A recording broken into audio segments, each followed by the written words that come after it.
Bienvenue sur le Mistral Social Club. Aujourd'hui, une nouvelle chronique de Sabine, notre rendez-vous littéraire bimensuel. Bonjour Sabine. Bonjour Antoine. Nous voici en septembre aussi. Je suis bien curieux de connaître votre coup de cœur de la rentrée littéraire, Sabine. Eh bien, je vais vous parler de mon mari.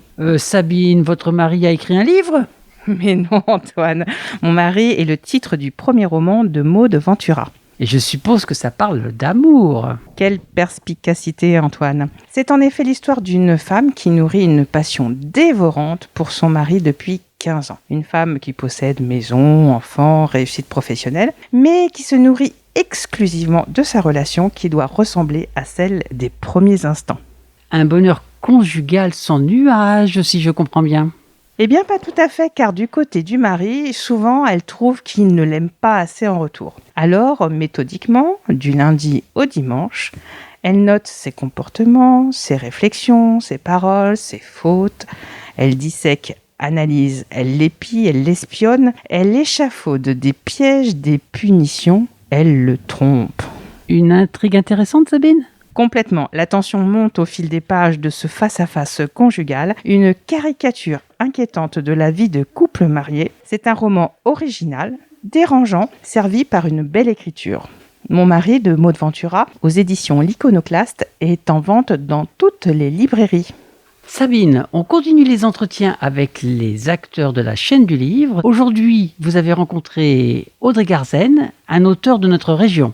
Bonjour Audrey. Bonjour Sabine. Alors, que diriez-vous en quelques mots pour vous présenter ? Merci pour l'invitation, ça me fait très plaisir d'être ici. Alors, je m'appelle Audrey Garzen, j'ai 21 ans, j'ai toujours habité Salon de Provence.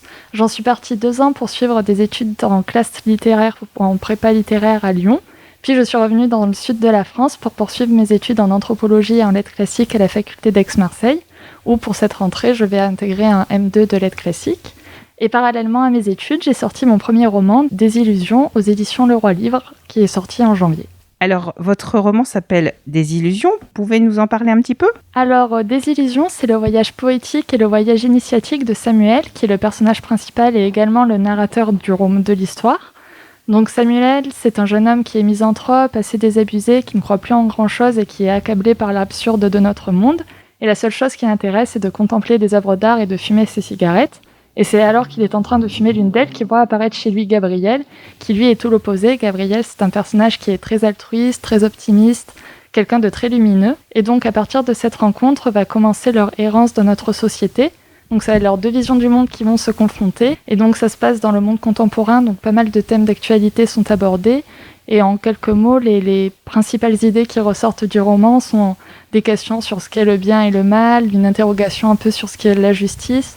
Ça parle pas mal d'engagement, de sacrifice, et toujours cette tension entre le réel et l'idéal. Comment en êtes-vous venu à l'écriture ? Alors, l'écriture, c'est une passion, ça a été beaucoup alimenté par la lecture. Quand j'étais en primaire, j'ai eu la chance de rencontrer Monsieur Pierre Bottero, qui est un écrivain de la région qui nous a malheureusement quittés trop tôt.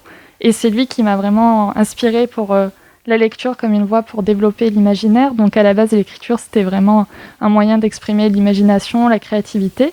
Puis ensuite, au lycée, j'ai été en filière littéraire et puis j'ai poursuivi des études de lettres.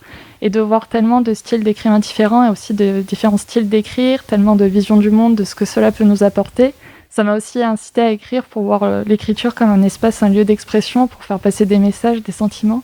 J'aime beaucoup la littérature engagée et je me suis dit que l'écriture, c'était une opportunité de pouvoir faire passer des messages également. Donc c'est pour ça qu'on retrouve certaines thématiques dans le roman, tout en alliant ce côté, pouvoir parler, laisser libre cours à son imagination et pourquoi pas faire rêver et réfléchir les lecteurs. J'aime beaucoup travailler aussi sur le côté poétique en jouant avec les mots et les métaphores, donc à la fois le fond et la forme. Est-ce que c'est facile de se faire éditer quand on a 20 ans ?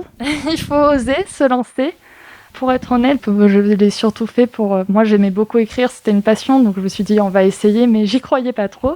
Puis finalement, j'ai envoyé 5 manuscrits et au bout de 2 mois, j'ai eu une réponse directement. Donc ça a été vraiment un vrai rêve qui se réalisait à 20 ans, de pouvoir en 2 mois, j'avais eu une réponse d'un éditeur positive. Est-ce que vous avez d'autres projets d'écriture, des rencontres avec les lecteurs prochainement ? Comme je disais, je vais reprendre la fac là au mois de septembre, mais je compte bien continuer à écrire et j'aimerais beaucoup me lancer dans un 2e roman. Pour l'instant, c'est qu'une ébauche, mais j'aimerais bien peut-être partir avec un personnage principal qui serait aussi un artiste et toujours cette question de l'art et du réel, de l'idéal, qui sont des thèmes qui m'intéressent. Peut-être du côté du roman historique pour avoir quelque chose d'un peu plus épique.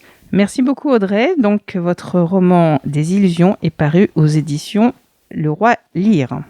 Sabine, quelle initiative littéraire a retenu votre attention cette semaine ? La médiathèque de Salon de Provence vous propose 2 rendez-vous autour de l'écriture. Le premier a lieu le jeudi 16 septembre, un atelier d'écriture animé par l'auteur Mireille Rostin. Dans une atmosphère conviviale et bienveillante, éveillez l'écrivain qui est en vous. Et puis, si vous rêviez de vous essayer à l'enluminure, réservez votre dimanche 19 septembre pour participer à un atelier d'initiation à l'art de l'onciale, cette graphie particulière des alphabets. Vous pouvez vous inscrire par téléphone ou sur place. Sabine, dans l'actualité du moment, qu'avez-vous retenu ? Pour les fans de BD, c'est à Allo qu'il faut être les 11 et 12 septembre à l'occasion de la 5e édition du festival Bulle électrique. Au programme dédicaces, ateliers de dessin, table ronde et concours. Pour la 38e édition des Journées européennes du patrimoine, 2 événements littéraires mettent à l'honneur le patrimoine de Salon de Provence.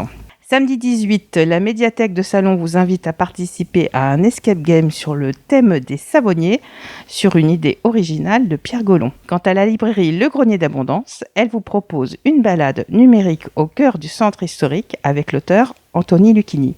Toutes les informations sur journéedupatrimoine.fr. Les pépites de la librairie Clémence de la librairie Le Grenier d'Abondance nous confient les points forts et les coups de cœur du moment. Bonjour Clémence. Bonjour Antoine. Alors, je vais dans un premier temps vous parler des événements de la librairie. Alors, nous recevons l'auteur William Boyle, un auteur américain édité chez Gallmeister, le 15 septembre, à partir de 19h, à la librairie du Grenier d'Abondance, au 38 rue Auguste Moutin, à Salon de Provence. Réservation obligatoire sur place ou par téléphone. L'un de mes coups de cœur de la rentrée littéraire, c'est le roman d'Anne Berest. Elle nous propose un roman presque autobiographique quelque part. Il s'intitule La carte postale, il est édité chez Grasset. C'est une partie de son histoire, une grosse partie même essentielle, c'est l'histoire de ses ancêtres à travers une carte postale qui a été reçue en période actuelle, dans les années 2000, avec 4 prénoms inscrits dessus, sans autre information que ça. Et les 4 prénoms, en fait, sont les prénoms de ses arrière-grands-parents. J'ai aimé la construction du récit, qui est assez originale. On en a beaucoup lu, des romans historiques. Et là, la construction est originale. Elle se retrouve à une sorte de huis clos. Ils sont dans une cuisine, elle est avec sa maman, et sa maman retrace toute l'histoire, parce que liée à cette carte postale, finalement, elle a remonté le cours de l'histoire, et elle raconte tout ça à sa fille. C'est un très beau récit, c'est poignant. J'ai trouvé ça d'une très grande qualité. C'est tout pour aujourd'hui. On se retrouve dans 2 semaines pour une nouvelle chronique de Sabine que vous pouvez aussi retrouver sur le réseau Fréquence Mistral et en replay sur Mistral Social Club. À bientôt.